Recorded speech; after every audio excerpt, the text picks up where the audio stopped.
प्रोनेसिस investor academy के इस brand new video में आप सभी का बहुत बहुत स्वागत है। लास्ट फ्राइडे के वीडियो में मैंने आपको बताया था best large cap fund, small cap fund, mid cap fund और फ्लेक्सी कैप फंड के बारे में। आज इस वीडियो में मैं आपको बताने जा रहा हूं best index fund, large and mid cap fund, focused fund और मल्टी कैप फंड के बारे में। इस वीडियो के लिए फंड्स को सेलेक्ट करते वक्त हमने इन 3 पॉइंट्स का ध्यान रखा है लाइक लास्ट वीडियो।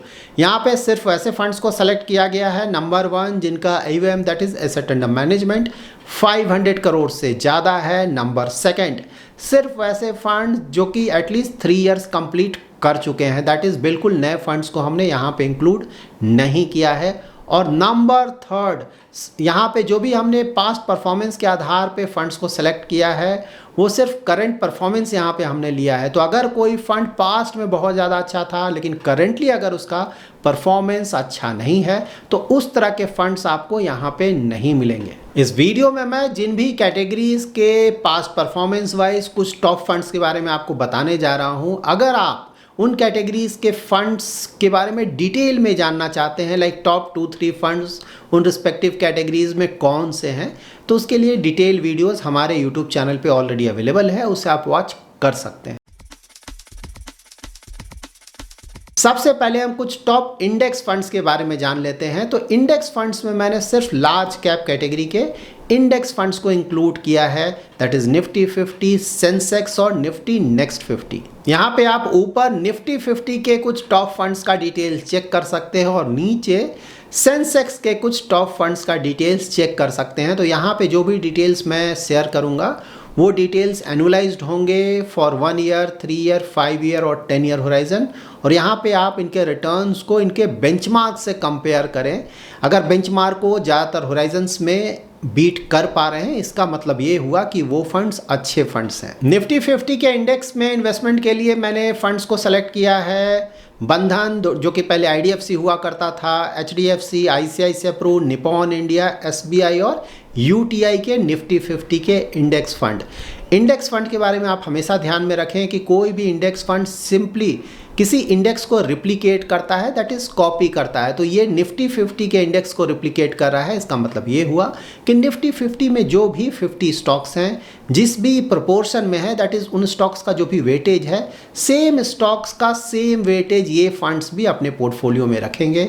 यहाँ पे पोर्टफोलियो को एक्टिवली मैनेज नहीं किया जाता है, दैट्स वाई इन फंड्स को हम पैसिव फंड्स बोलते हैं। इसीलिए इन फंड्स का जो एक्सपेंस रेशियो है वो जनरली काफ़ी कम होता है। लेकिन यहाँ पे ये भी ध्यान में रखें कि इस तरह के इंडेक्स फंड कभी भी अपने बेंचमार्क को बीट नहीं कर पाते हैं, इनका रिटर्न्स हमेशा ही इनके बेंचमार्क से कम आएगा। S&P BSE Sensex index fund में मैंने 2 फंड्स को सेलेक्ट किया है, HDFC और ICICI प्रू। तो अगर कोई fund S&P BSE Sensex index fund है इसका मतलब ये हुआ कि ये फंड सेंसेक्स 30 के जो इंडिया की market cap wise top 30 companies हैं उनमें अपना इन्वेस्टमेंट करेगा और सेंसेक्स में जो भी उन स्टॉक्स का वेटेज है सेम वेटेज इन फंड्स में भी होगा। अगेन इंडेक्स फंड है तो ये अपने बेंचमार्क को कभी भी बीट नहीं कर पाएंगे। निफ्टी नेक्स्ट 50 इंडेक्स में इन्वेस्टमेंट के लिए मैंने 2 फंड्स को सेलेक्ट किया है, ICICI प्रू और UTI के निफ्टी नेक्स्ट 50 के इंडेक्स फंड्स। इन दोनों फंड्स के लास्ट 1 ईयर के इंडेक्स का या फिर फंड का रिटर्न देखेंगे तो काफ़ी कम रिटर्न आया है, निगेटिव रिटर्न आया है।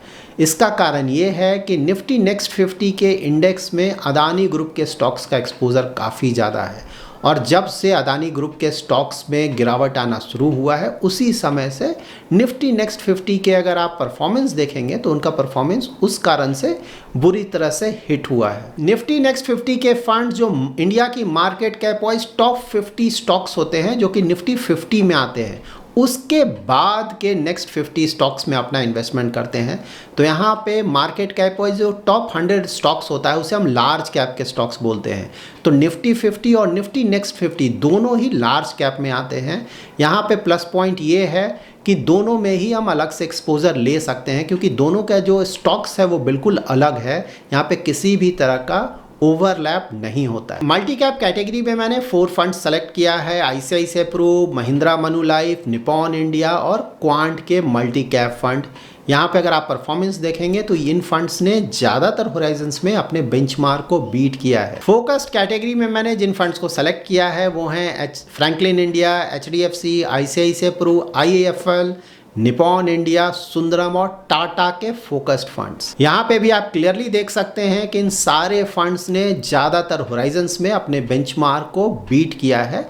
तो performance wise, at least current performance wise ये फंड्स अच्छे फंड्स हैं। फोकस्ड कैटेगरी के फंड्स फ्लैक्सी कैप कैटेगरी के फंड्स की तरह ही अपना इन्वेस्टमेंट करते हैं। That is market cap wise इन पे किसी भी तरह का कोई रिस्ट्रिक्शन नहीं होता। ये किसी भी प्रोपोर्शन में लार्ज कैप, मिड कैप और स्मॉल कैप के स्टॉक्स में बेसिस मार्केट कंडीशन अपना इन्वेस्टमेंट कर सकते हैं।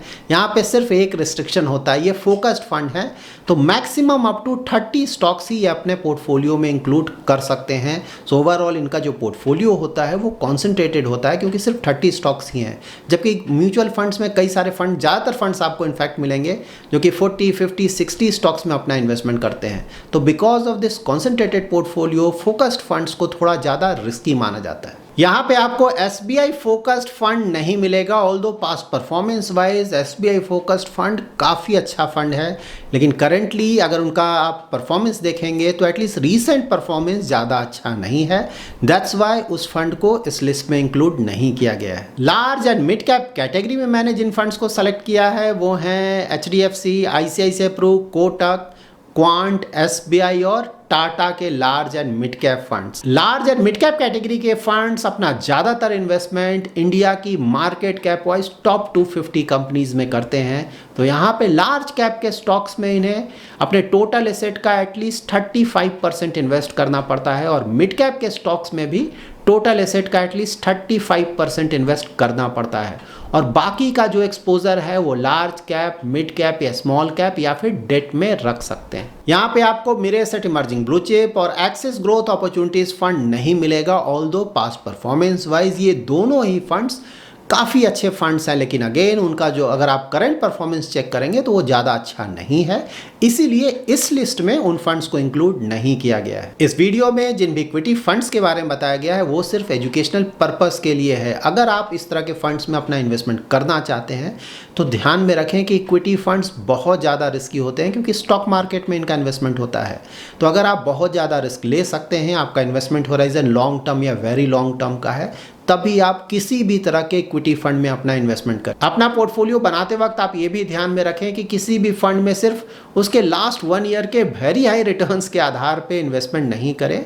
आप फंड का लास्ट फ्यू ईयर्स का रिटर्न्स देखें और उसका कंपैरिजन करें with respect to its benchmark. अगर वो फंड ज़्यादातर होराइजन्स में अपने बेंचमार्क को बीट कर पा रहा है तो वो फंड एक अच्छा फंड है। और साथ ही आप किसी भी फंड का investment style, market cap allocation, sector allocation और स्टॉक पोर्टफोलियो भी चेक करें, जिससे कि ये पता चलेगा कि वो फंड आपके ओवरऑल इक्विटी पोर्टफोलियो के लिए कितना ज़्यादा सुटेबल है। So that's it in this video. अगर आपका कोई इन्वेस्टमेंट रिलेटेड क्वेरी है तो आप हमारा एवरी सैटरडे 7:30 to 8:30 PM का यूट्यूब लाइव स्ट्रीम ज्वाइन कर सकते हैं। उसमें मैं ट्राई करता हूँ कि आपके पर्सनल फाइनेंस, स्टॉक्स या फिर म्यूचुअल फंड रिलेटेड क्वेरीज को आंसर करूँ। अगर आपको ये वीडियो पसंद आया है तो जरूर लाइक एंड शेयर करें और अगर अभी तक आपने हमारा यूट्यूब चैनल सब्सक्राइब नहीं किया है तो जरूर सब्सक्राइब करें। Thanks lot for watching.